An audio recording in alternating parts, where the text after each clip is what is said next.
Assalamualaikum warahmatullahi wabarakatuh. Selamat datang dan jumpa kembali bersama saya di channel FR Forza.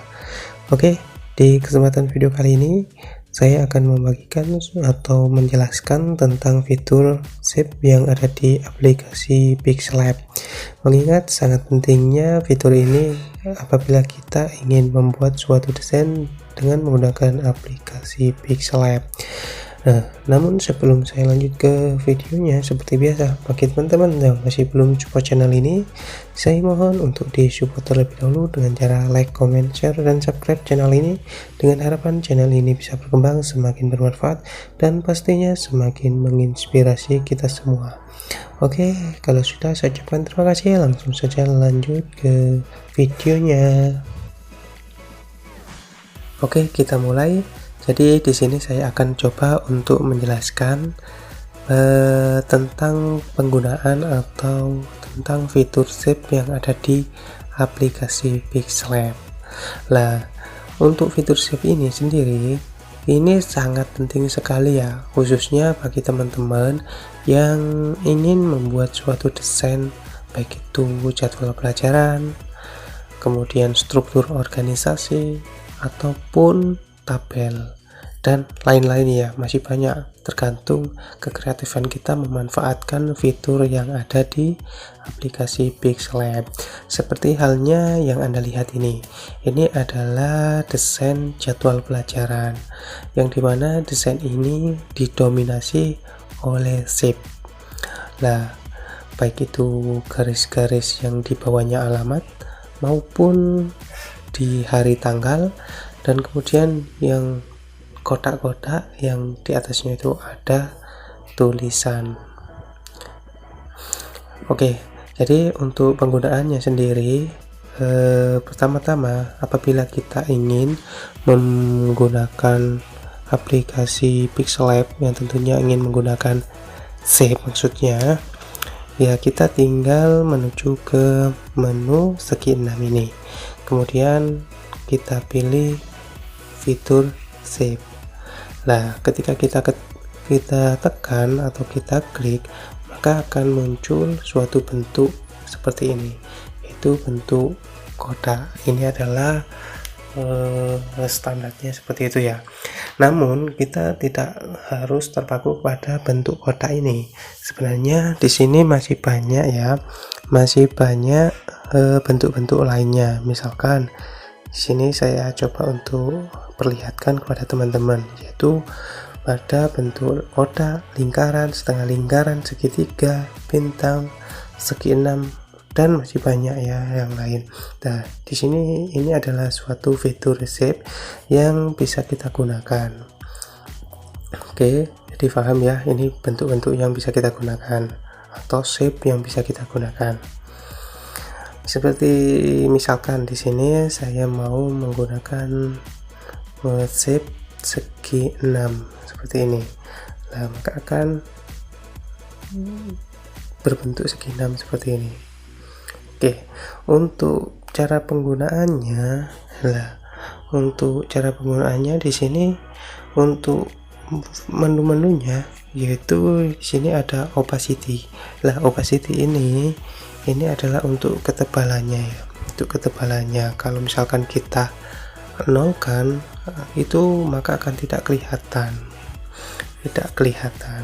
Jadi ini adalah transparansinya. Kemudian untuk kalau misalkan kita geser ke bawah, di sini juga ada fitur color atau warna. Jadi kita bisa mewarnainya, baik itu warna kuning, merah, ungu, dan lain-lain.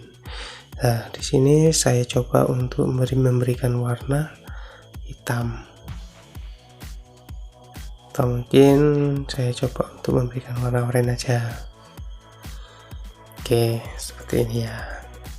Dan kemudian untuk saya biasanya kalau misalkan menggunakan suatu fitur shape ini, biasanya saya akal sendiri ya, saya buat suatu kreatif maksud saya ini sesuai dengan kreativitas saya ya. Biasanya saya duplikat seperti ini, kemudian saya perkecil sedikit, dan kemudian Untuk warnanya saya rubah. Nah, untuk warnanya ini bisa merah ataupun sebagainya. Nah, ketika sudah saya ganti warnanya, maka di sini saya bisa perbesar dan perkecil, dan kemudian kita sesuaikan dengan background yang di belakang. Untuk warnanya ini saya ganti ya, misalkan warna putih. Nah, maka akan seperti ini. Dan biasanya kalau misalkan saya mau menggunakan fitur shape ini, biasanya ini untuk tengah-tengahnya ini saya selipkan foto. Nah, untuk fotonya ini biasanya saya masukkan melalui fitur tekstur ini ya, tekstur. Nah, teksturnya ini nanti kita bisa memasukkan foto, baik itu foto kita pribadi ataupun foto-foto makanan. Misalkan kita membuat suatu desain tentang makanan. Oke, mungkin itu saja yang bisa saya sampaikan di sini untuk tentang ini. Kemudian kita kembali ke menu shape ya. Kita kembali ke menu shape. Nah, setelah itu ada stroke width-nya. Nah, untuk stroke width-nya ini adalah garis tepinya. Nah, ini ketebalannya bisa kita atur, yaitu misalkan di sini saya buat 5, atau mungkin kurang tebal kita bisa tambahkan menjadi 10. Sedangkan untuk opacity-nya ini adalah ketebalan dari stroke-nya. Dari stroke-nya ini kita buat tebal atau kita buat standar saja, atau maksudnya kita buat transparan atau kita buat standarnya seperti ini. Dan untuk stroke-nya juga bisa kita warnai. Misalkan di sini kita kasih warna putih seperti itu. Kemudian oh ya, tadi ada yang lupa di sini. Ketika kita membuat suatu stroke seperti ini, untuk ukuran segitiga ini sepertinya nggak bisa. Jadi saya coba untuk ganti dulu, yaitu segi 4 ini atau persegi. Jadi misalkan kita ingin membuat suatu bentuk kotak yang pojok-pojokannya ini tumpul, ini kan lancip.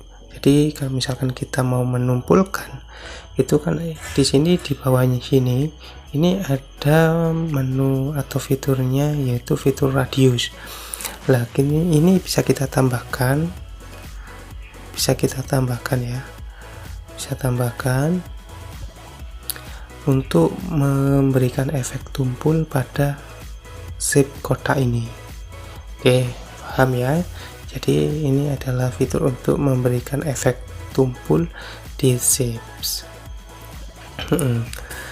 Kemudian kalau misalkan kita mau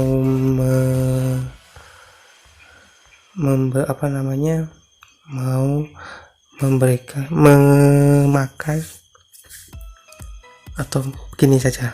Jadi misalkan kalau misalkan kita mau membuat suatu shape yang tengahnya itu kosong, jadi kita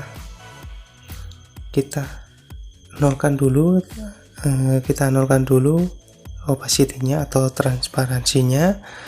Kemudian untuk shape-nya atau untuk stroke-nya ini kita ganti warnanya menjadi warna hitam. Jadi seperti itu. Jadi untuk bagian tengahnya itu warnanya itu transparan, dan sedangkan untuk yang tepi-tepinya ini terlihat jelas seperti itu.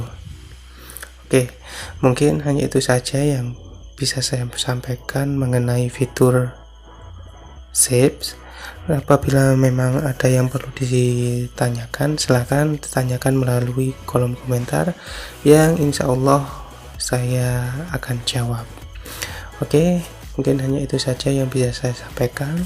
Kurang lebihnya saya mohon maaf. Saya pamit. Wabillahi taufiq wal hidayah. Wassalamualaikum warahmatullahi wabarakatuh. Salam Pixelaber Indonesia.